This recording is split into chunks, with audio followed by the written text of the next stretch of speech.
Bien, estamos de vuelta con mucho más de Primera Página, 7:33 minutos de la mañana. Conversamos sobre economía con Luis Enrique Gabasut, investigador independiente del área social, también asesor del Observatorio Económico de la Presidencia. Hablábamos en la primera parte del espacio sobre la dolarización y sobre las implicaciones que tendría para la economía venezolana de una manera formal y, por supuesto, de facto, como ocurre según algunos economistas. El tema fundamental, la oferta de divisas, pero cómo generar divisas en un contexto que tiene mucho que ver la política con la economía, a veces no se menciona, pero cómo generar divisas en un contexto donde tenemos un Estado que privilegia la importación del sector público, que privilegia la participación del Estado dentro de la economía, algo distinto a lo que ocurre en otras regiones del mundo, y que también ha emitido algún tipo de acción como control de precios, expropiaciones, que son factores que se han señalado como factores que atentan contra la estabilidad jurídica y la seguridad jurídica que cualquier inversor requiere. Bueno, fíjate, Carlos, eso tal vez pudo haber sido un argumento hace varios años atrás, ¿no? O hasta hace varios años atrás. Pero ya de mucho tiempo para acá, esas variables no son así. Pero seguimos sin generar divisas. Realmente acá las condiciones de seguridad jurídica son incluso envidiables por el país más capitalista, neoliberal que pueda venir a tu mente en este momento. Si tenemos una ley de inversiones extranjeras que tiene ya bastante tiempo aprobada para atraer cualquier tipo de capital extranjero, ofreciendo todas las garantías, tendiéndole la alfombra roja prácticamente al capital extranjero y sin embargo no afluye el capital extranjero. Por supuesto que allí influye muchísimo la variable política, pero fundamentalmente desde el punto de vista geopolítico, es decir, las sanciones y el bloqueo financiero y económico y comercial que existe actualmente contra Venezuela. Yo escuchaba a la entrevistada en el segmento anterior que aseguraba que las sanciones económicas son exclusivamente de naturaleza individual, a personas en particular, funcionarios del gobierno bolivariano.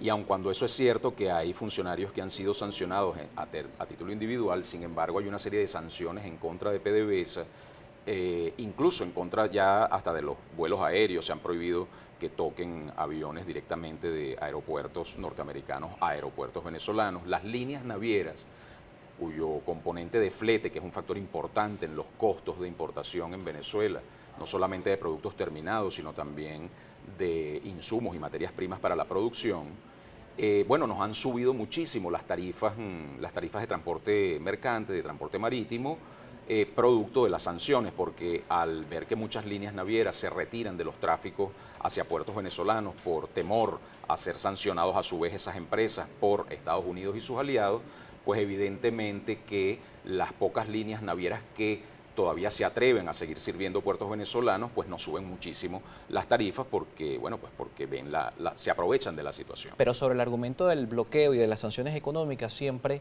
se destaca que esto es una situación que lleva años. De incluso las cifras del Banco Central de Venezuela reflejan una caída de las importaciones de por lo menos el 70% desde 2012, fecha en que no hablábamos de sanciones.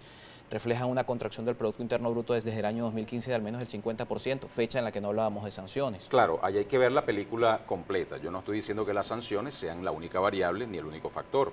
El principal factor, como vuelvo y te insisto, es la sequía de divisas. Y eso empezó a raíz, bueno, y es nuestra realidad como país, como nación, es la realidad de nuestra historia. Eso no, o sea, ¿de qué nos vamos a quejar si esa es la historia que hemos tenido y nunca se hizo nada absolutamente para revertir esa situación? Empezó por, evidentemente, el colapso del mercado petrolero internacional en términos de precios y luego seguido de una serie de consecuencias en la industria petrolera venezolana, en PDVSA específicamente, que han determinado una caída dramática en sus volúmenes de producción. Y eso es mortal para la economía venezolana. La economía venezolana en este contexto también busca soluciones y hablamos de la dolarización. Hay otros ejemplos puntuales que han funcionado en contextos hiperinflacionarios. Traigo a colación el caso del Plan Real, que es muy cercano en Brasil en los años 90. Un plan que involucró distintos gobiernos. Brasil vivía una hiperinflación que alcanzó 2.700% en el año 94. Brasil tuvo el Cruzeiro, el Novo Cruzeiro, el Cruzeiro Real, hasta por fin implantar el Real. Vivimos un proceso hiperinflacionario en Brasil que algunos han comparado con esta situación y hubo medidas puntuales, el caso de la participación del sector privado como forma de salir de esta situación. Hoy sí, en Venezuela están dadas las condiciones como para ver algún tipo de medida que se asemeje al Plan Real. Pudiera ser que las condiciones estén dadas o se propicie que esas condiciones se den. Pero hay voluntad, porque se intentó acercarse a eso un además hay un poco. acuerdo político de por medio. Sí, se intentó acercarse un poco a eso con el Petro, ¿no? El Estado trató de acercarse un poco a esa idea del plan real con el tema del Petro, instrumentándolo primero como una unidad de cuenta y luego poco a poco ir tratando de que el Petro reemplazase ya incluso como moneda para las transacciones económicas al propio Bolívar, supongo, porque si no, no habría tenido mucho sentido todo lo que se hizo con el Petro. Pero el gran problema es que el plan real funciona en su momento porque partió de un gran acuerdo político entre gobierno, oposición y empresariado, entre gran capital, que determinó un acuerdo donde hubo que hacer un conjunto de privatizaciones muy importantes de empresas del Estado, de territorios, de minas, de concesiones, etcétera, allá en Brasil. Es decir, una serie de recursos muy importantes que para el empresariado de gran capital en aquel país resultó sumamente atractivo y era rentable entonces plegarse a una estabilización de la economía y se condujo un proceso de estabilización. Esto también, ¿qué implica? Que en realidad la economía siempre es política. Así es. ¿No? De hecho, cuando surge la ciencia económica, su primera denominación es economía política.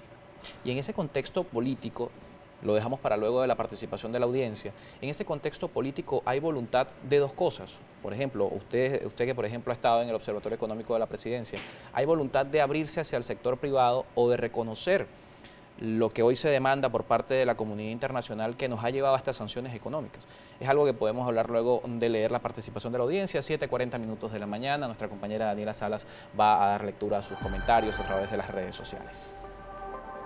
Así es, Carlos, ya estamos listos para revisar la participación en las redes sociales, @primerapágina, etiqueta Primera Página. Recordemos que son preguntas y comentarios propios de cada uno de los usuarios. Le pedimos a nuestro invitado que sea lo más breve para mayor participación. Comenzamos con el siguiente comentario, ya lo vamos a tener en pantalla en unos minutos. Vamos a actualizar, dice Orlando Lezama lo siguiente: es viable la creación de una moneda fronteriza para que en esa moneda que se compre y comercialice los productos con Colombia, pero que los habitantes de los estados fronterizos sigan utilizando el bolívar. ¿Evitaría la fuga monetaria?, pregunta este usuario. Es posible, todas esas medidas pudieran contribuir a algo, pero en realidad el grave problema es que no existe suficiente disponibilidad de divisas del lado venezolano para impedir la bicicleta cambiaria. De todas maneras, esa fuga digamos, de divisa y de dinero venezolano hacia Colombia se haya disminuido bastante por la misma situación precaria en que se encuentra la economía venezolana, una caída del 52% en el Producto Interno Bruto en los últimos 5 años, una disminución del 76% en la industria manufacturera en ese mismo periodo, una caída bestial igual casi del 80% en el sector comercio. Es decir, tenemos una economía que es tal vez la mitad de lo que era hace 5 años y que nos coloca en el nivel de lo que era el tamaño de la economía venezolana en niveles del año 1999. Entonces, cuando hablamos de eso, es poco lo que realmente puede ya aportar Venezuela hacia Colombia y más bien sería en todo caso al contrario, los flujos de bienes y servicios deberían entonces comenzar a fluir desde Colombia hacia Venezuela. También tenemos un comentario que hace Jesús Cacique, economista, @JesúsCacique1.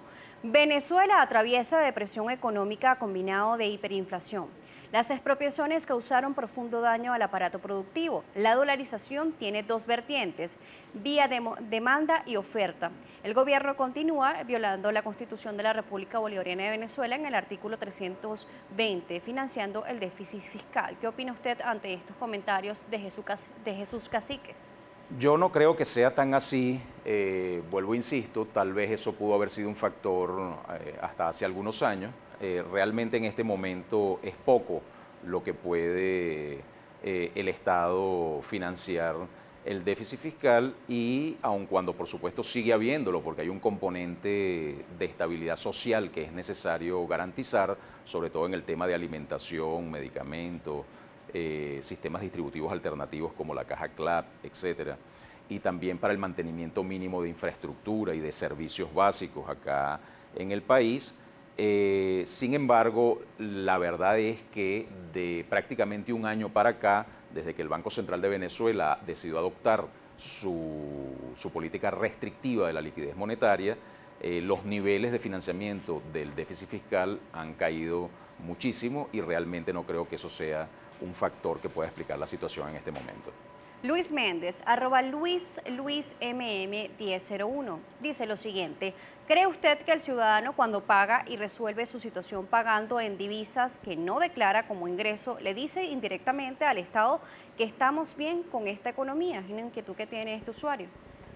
No, por supuesto que no le está diciendo que estamos bien con esta economía. Yo no creo que exista ningún venezolano o venezolana hoy en día que pueda decir que estamos bien en esta economía. Lo que hace simplemente es utilizar el único medio de pago que en ese momento tiene a su alcance, porque si no consigue los bolívares suficientes para poder satisfacer sus necesidades en una determinada transacción, pues, y tiene divisas disponibles, pues va a tratar de utilizar esas divisas directamente, que por cierto es un elemento importante que el Banco Central de Venezuela debería tomar en cuenta, porque aun cuando se restrinja la liquidez monetaria en circulación en bolívares, el hecho de que ocurra una dolarización de facto en la economía hace que exista disponibilidad de un medio de pago alternativo que también está circulando y que contribuye a una liquidez paralela, una liquidez alternativa no reglamentada, que sería la liquidez en divisas.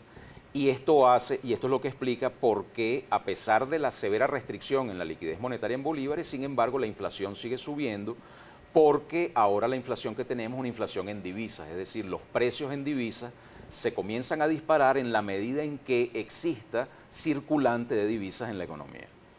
Bien, con esto vamos a cerrar la participación de la audiencia a través de las redes sociales. Muchísimas gracias, como siempre, a ustedes que también participan con sus preguntas a través de Twitter. Dejábamos en el aire una idea que tiene que ver con la política la economía siempre es política, y en este contexto Venezuela vive esta situación de sanciones económicas, de bloqueo financiero, como es llamado por parte del Estado venezolano. Y esto es consecuencia de una realidad que se le exige al Estado venezolano en materia de derechos humanos, en materia de respeto a ciertas normativas, pero también, si bien esto está sucediendo en el caso internacional, en el plano nacional vemos un ejecutivo que tampoco reconoce, según Fede Cámara, según Conindustria, al sector privado como principal fuerza y principal parte fundamental del motor económico del país. ¿Qué hacer en este contexto? Y además, ¿existe voluntad de poder solventar una situación económica como la que vive Venezuela sin reconocer lo que se exige desde afuera y sin reconocer a los privados como...? Yo lo veo de esta manera, Carlos. Independientemente de cuál sea el enfoque político que el Estado le quiere dar o que la oposición le quiere dar a esta situación, existe un elemento económico básico, un cálculo económico elemental que cualquier empresario, extranjero o nacional, sobre todo de gran capital, va a realizar antes de decidir invertir en Venezuela. Pues el problema a la final de todo esto es que no hay inversión. Es decir, todas esas políticas bajo una modalidad ideológica u otra, lo que en definitiva buscarían sería atraer inversiones hacia Venezuela. Pero para eso se requiere confianza. Correcto. Y en definitiva, digamos, las inversiones nunca van a fluir por una razón muy elemental. El inversionista que tiene sus capitales en divisas fuera del país y que quiere invertir en Venezuela, lo primero que se va a preguntar es cómo recupero yo mi inversión y cómo obtengo la rentabilidad sobre ese capital invertido en divisas. Porque el problema es que el capital está en divisas. Y como en Venezuela no existen fuentes de capital endógenas, ¿no? Es decir, maquinarias, tecnología propia, todo tiene que ser importado, incluso hasta las materias primas, hasta las cosas más elementales, ¿no? Y si tú vas a invertir en divisas, esperas un retorno en divisas. Entonces, ¿cuál ha sido la fuente? Y volvemos a lo mismo. ¿Cuál ha sido la fuente de divisas histórica en nuestra economía? El Estado a través de PDVSA. Es decir, cuando tú vas al mercado cambiario como una empresa a cambiar tus bolívares de tu ejercicio económico, producto de tus inversiones en el país, y te vas al mercado cambiario, sea bajo un control de cambio, sea bajo una libertad cambiaria, a cambiar tus bolívares que has obtenido de tu actividad económica por divisas para repatriar tus capitales, remunerar tus accionistas, etcétera, y obtener tu rentabilidad, pues no lo consigues porque el mercado cambiario venezolano no tiene divisas. Y entonces es como un poco como el cuento del huevo y la gallina, ¿cuál fue primero? tú dices, bueno, pero es necesario ¿De que quién es la- invierta el sector privado para Pero es necesario que el Estado genere también las exportaciones garantice necesarias. las condiciones para que ese sector privado invierta en Venezuela. Gracias, Carlos. Bien, Luis Enrique Gabazú estuvo con nosotros, investigador independiente en el área social, también en su momento asesor del Observatorio Económico de la Presidencia. 7:48 minutos de la mañana, una nueva pausa en Primera Página y seguimos con mucho más.